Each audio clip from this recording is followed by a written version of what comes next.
Oke, jadi ini adalah ZTE Blade V40S. HP yang sering banget muncul di kolom komentar DKID ketika saya ngebahas HP sejutaan. Sebenarnya ini bukan HP baru sih, karena HP ini itu di launching di tahun 2022 dengan harga 3 juta. Tapi sekarang harga barunya ya, bukan harga bekas, tapi harga barunya itu di 1,1 juta. Tapi karena ini bukan HP bekas, makanya nggak saya masukkan ke rehabilitas atau review HP bekas berkualitas.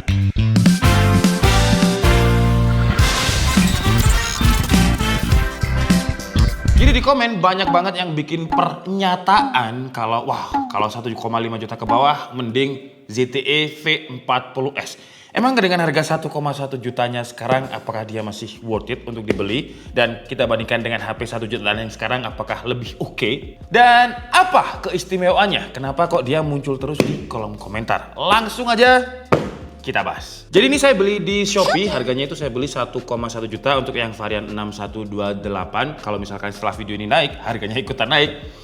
Bukan salah saya, tapi nanti link pembelian HP bekas review ini akan saya tulis di kolom komentar juga. Di deskripsi. Jadi kalian bisa cek juga. Yang pasti sih harganya bakal saya turunin dari harga saya beli sih, karena kan ya udah kita unboxing ya. Jadi boxnya polos biru kayak gini dengan tulisannya V40S. V itu berarti Vita. Dan ya nggak ada selling point. Oh di sini ya selling pointnya ya. Dia pakai Android 12. Sekarang udah ketinggalan 2 generasi ya. Sekarang udah Android 14. Tapi nanti kita coba cek apakah dia dapat update. Terus layarnya ini Full HD Plus AMOLED. Harga 1,1 juta dapat Full HD Plus AMOLED. Biasanya kompetitornya, bukan kompetitor juga sih ya, karena ini keluaran lama. Biasanya untuk HP ya 1,5 juta ke bawah itu kalau nggak XD Plus ya Full HD tapi pakai IPS. Terus kamera utamanya ini 50 megapiksel, dapat chargingnya 22,5 watt dan baterainya 4500 ya, bukan 5000. Oke lah, jadi langsung aja kita coba lihat di dalam paket pembeliannya ini ada apa aja. Kayaknya saya dulu pernah nge-review deh, tapi bukan yang S ya, tapi yang V40 aja yang harganya itu lebih murah kalau saya nggak salah inget ya, tapi kalau salah coba koreksi di kolom komentar. Terus di sini kita dapat, masih dapat screen protector dan juga dokumen serta SIM ejector yang ditaruh di plastik kayak gini ya. Wah, mirip sama Infinix. Terus untuk screen protectornya, lumayan ya. Screen protectornya ini yang bagian belakang dia hard case, tapi yang pinggir-pinggirnya ini soft. Wah, bukan kayak transparan case yang lembek, tapi ini kerasa masih lumayan mahal. Terus kita juga dapat HP-nya dengan selling point yang sama juga kayak di boxnya tadi. Dan ada beberapa organize, ini seharusnya sih kabel sama charger ya. Coba kita lihat. Yang pertama ini adalah ya, jadi ada kabel chargernya. Apakah dia pakai micro USB? Harusnya enggak sih. Dia pakai Type A to Type C dan warnanya orange. Terus juga ada adapter. Adapternya ini, dia dapat dongle guys, gila. Dia dapat dongle. Kita lepas nggak ya? Gak usah deh. Jadi dia dapat dongle Type C to audio jack, yang berarti HP-nya itu gak ada port audio jack-nya. Terus kita juga masih dapat earphone. Gila, lengkap berarti tuh. Adapternya mana? Di sini harusnya ya. Adapternya boxnya sih lumayan gede, tapi coba kita lihat adapternya ini. Terus kita juga dapat adapternya ini 22,5 watt. Jadi sesuai dengan support fast chargingnya. Wow, ternyata dia udah TKDN ya, karena di sini tuh tulisannya dibuat di Indonesia untuk yang ZTE Blade V40S. Dan HP-nya jujur saya suka sih desainnya ya. Desainnya itu nggak kelihatan kayak HP 1 jutaan walaupun sekarang harganya 1 jutaan. Jadi di sini tuh kayak shape kancing gitu untuk yang kamera utamanya. Dan kamera utamanya ini bukan gimmick ya. Walaupun di boxnya tadi cuma 50 megapiksel aja, tapi sebenarnya ini ada lensa lagi. Jadi lensa 5 megapiksel makro dan ada lensa 2 megapiksel depth, dan di sini ada flashnya. Kalau desain dengan harga yang sekarang 1 juta, jujur saya suka sih. Karena kebanyakan tren HP 1 jutaan sekarang itu kan niru iPhone semua ya. Contohnya kayak HP ini, tuh. Ini tuh bener-bener kayak kamera boba gitu dengan triple fingerprint lensa kameranya. Yang menurut saya semoga di tahun depan berubah lah. Semoga punya signature sendiri gitu. Dan nanti bakalan kita bandingkan dengan Itel RS4. Walaupun secara harga beda sih. Ini sekarang 1,1 juta, ini 1,6 juta. 1,7 juta. Desain itu memang selera sih, tapi desainnya ZTE ini masih oke loh ya. Terus dia juga nggak terlalu tebel, nggak terlalu bumpy kameranya. Kalau ini kan karena dia dibuat, wah lensanya kayak seolah racing design, makanya bumpy banget nih kameranya. Terus di bagian kanan, dia ada tombol power yang sekaligus menjadi fingerprint ya, walaupun dia layarnya ini pakai AMOLED, sayangnya belum under display fingerprint. Di bagian bawah ada speaker, ada mic, ada Type-C dan SIM tray.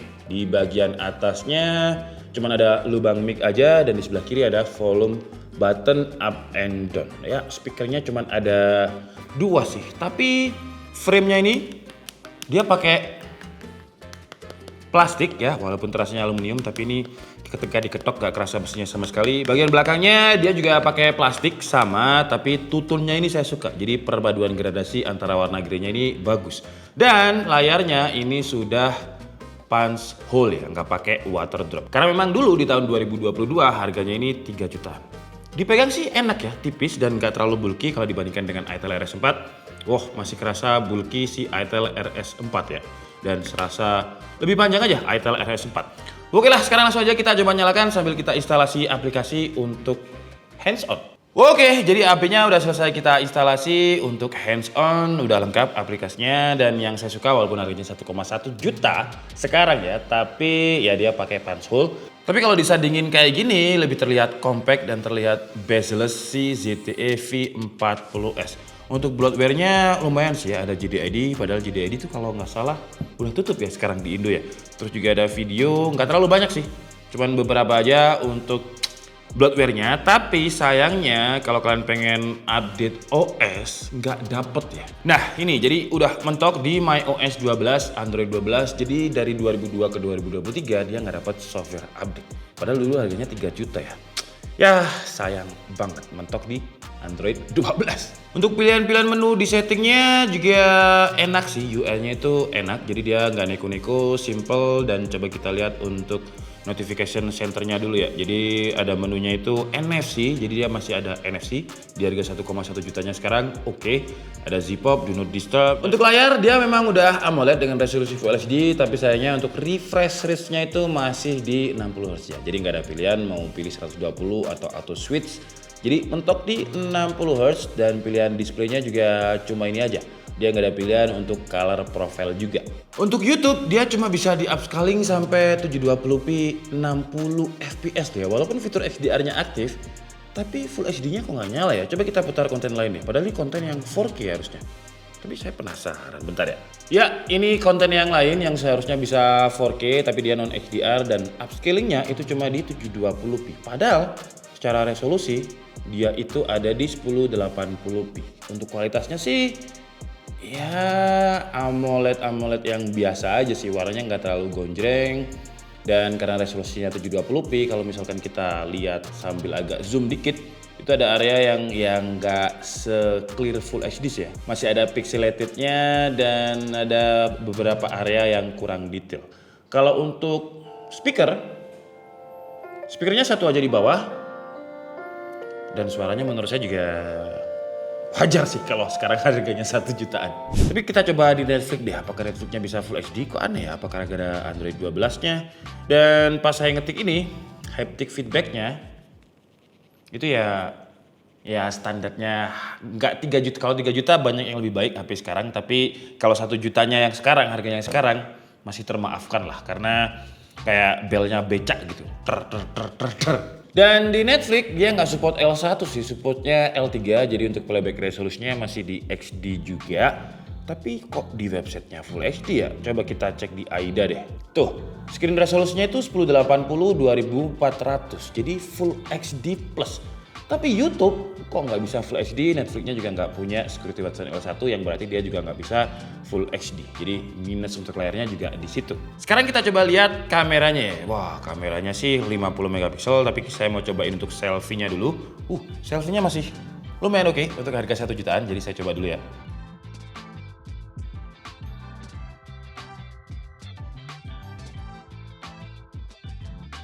Untuk pilihan menu kameranya standar, jadi ada capture dan dia nggak bisa pindah lensa, cuman satu lensa aja. Kalau misalkan mau pindah ya bisa di zoomnya manual kayak gini, tuh. Nggak ada perpindahan lensa ultrawide ataupun tele. Terus ada fitur portrait, refocus yang pencetannya ini menurut saya juga agak kurang responsif tuh. Itu udah saya pencet tuh. Tapi agak lumayan laggy. Videonya kita coba lihat dia bisa di resolusi berapa. Set.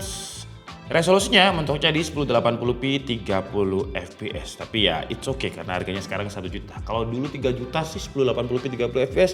Wajar sih kalau sekarang harganya jadi 1 juta ya. Mungkin adalah stok lama yang kurang laku. Terus pilihan memorinya juga standar aja. Untuk 50 megapikselnya kita harus aktifkan dulu di menu More ini ya. Set, kita coba foto. Untuk 50 megapikselnya kita foto saingannya dia, si ITEL RS. Atau mungkin kita bandingin langsung aja deh antara ITEL RS 4 kamera dan juga videonya dengan si ZTE V40S di luar aja. Oke, jadi ini adalah kamera depan dari ZTE dan juga ITEL RS 4. Dan ITEL RS 4 ini sebenarnya ada fitur steady-nya, cuman karena ZTE nggak ada, jadi biar fair saya nonaktifkan dan resolusinya ini di 1080p 30 fps. Kalau kita gunakan untuk jalan mundur, keduanya sama-sama shaky. Terus kalau misalkan kita coba untuk backlightnya, saya lebih suka di ZTE ya, karena ZTE bisa menseparasikan antara fasad rumah sama langit, jadi kelihatan beda. Tapi kalahnya muka saya jadi kurang detail. Kalau di ITEL, muka saya memang kelihatan detail, tapi dikorbankan bagian XDR belakangnya. Jadi XDR-nya sebenarnya sama-sama agak kurang sih. Terus kalau digunakan untuk jalan sama-sama shaky, digunain untuk gerak kayak gini karena sama-sama di 30 fps. Jadi masih ada motion blur dan juga stutter.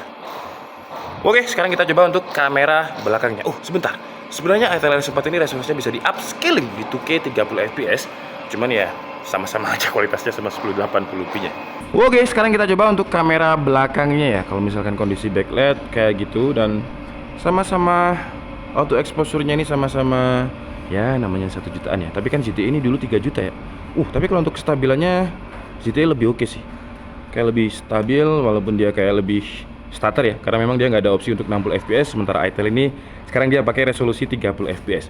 Terus kalau misalkan kita coba zoom untuk detail daun ini contohnya, wah detailnya, fokusnya si ZTE tadi agak lelet, itu ada lalat. Detailnya sih masih lumayan oke ya. Rotary shot, zoom out kayak gini, kita gunakan untuk tilting, sama-sama starter. ZTE sih lumayan parah ya starternya. Untuk XDR mirip-mirip aja. Dan kalau dari sini sih, dari kamera kayaknya saya lebih pegang ITEL RS 4 dengan harga yang lebih mahal ya dibanding ZTE yang dulu 3 juta sekarang 1 juta. Tuh, kalau di layarnya ini sih, tapi nanti ketika dipindah di PC kayak gimana coba kita lihat deh. Tuh, karena lebih smooth aja 60 fps, 30 fps nya. Terus satu lagi deh, kita coba zoom bunga ini. Search tuh, fokusnya ZTE itu kayak telat gitu. Tapi untuk warna, ZTE bisa mempertahankan warna yang natural, sementara ITEL kayak terlalu oversaturated gitu. Detailnya bagus ZTE ini kalau kayak gini. Bagus ZTE sih kalau pas gini.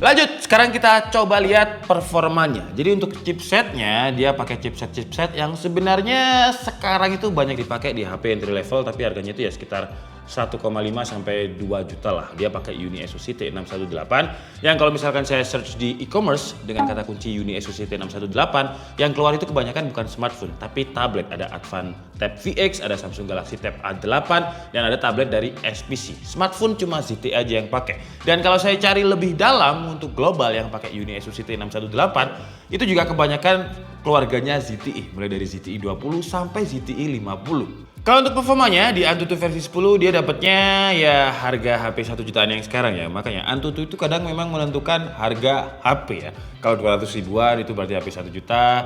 Tapi ini 1,7 jutaan udah kayak HP 3 jutaan loh performanya. Dia 420 ribuan dengan Helio G99 Ultimate. 2 kali lipatnya si ZTE dengan UniSoC T618. Terus kalau pakai cooling nambahnya juga nggak banyak ya, sekitar 231 ribu. Untuk stability-nya di CPU throttle selama 30 menit dia kurang ya masih stabil, tapi nggak stabil yang gimana gitu ya, bukan yang terbaik di kelas 1 jutaan karena ketika 100% dia langsung turun tuh di kisaran 80%. Di white life stress testnya juga nggak 99 skornya, biasanya HP 1 jutaan dengan T606 itu 99%, ini masih di 95%. Terus untuk skor white life 740, white life extreme stress test di 97,4%. Gimana untuk performa gamingnya? Kita coba seperti biasa di Mobile Legends dulu ya.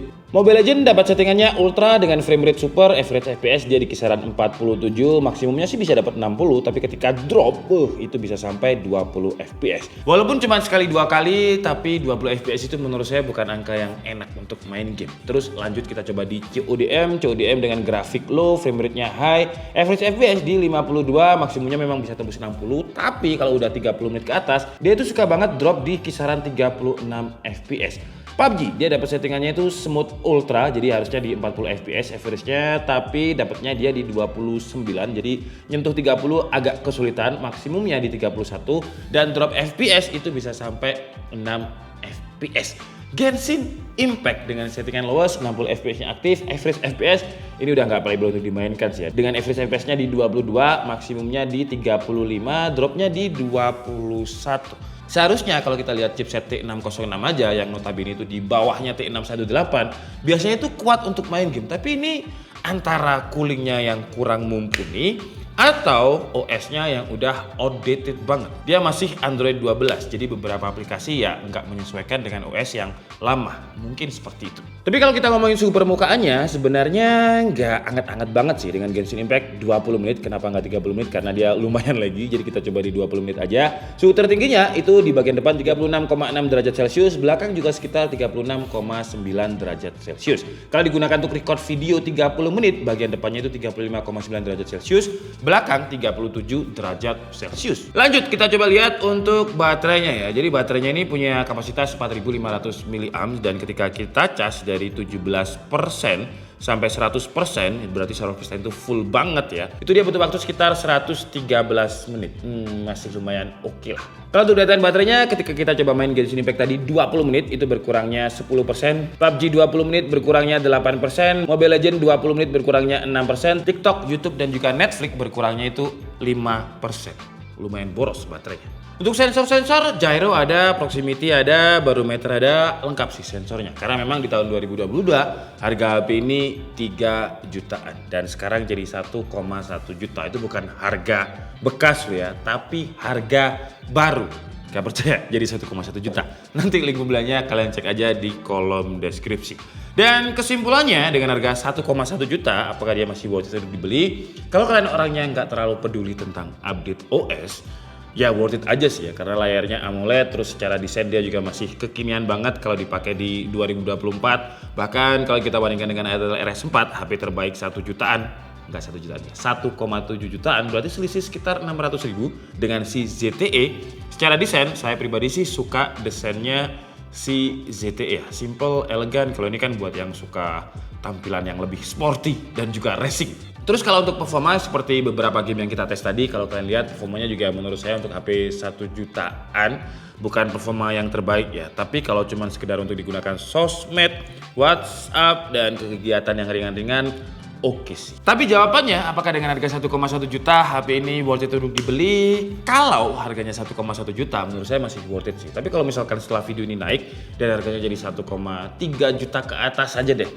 menurut saya enggak sih ya, mending kalian nabung dikit dapatnya Intel RS4 atau masih banyak HP 1,5 jutaan lain yang lebih baik ketimbang ZTE. Apalagi untuk sistem operatingnya mentok di Android 12 dan sekarang udah Android 14. Ya kalau kalian nggak terlalu peduli dengan sistem OS sih ya nggak masalah.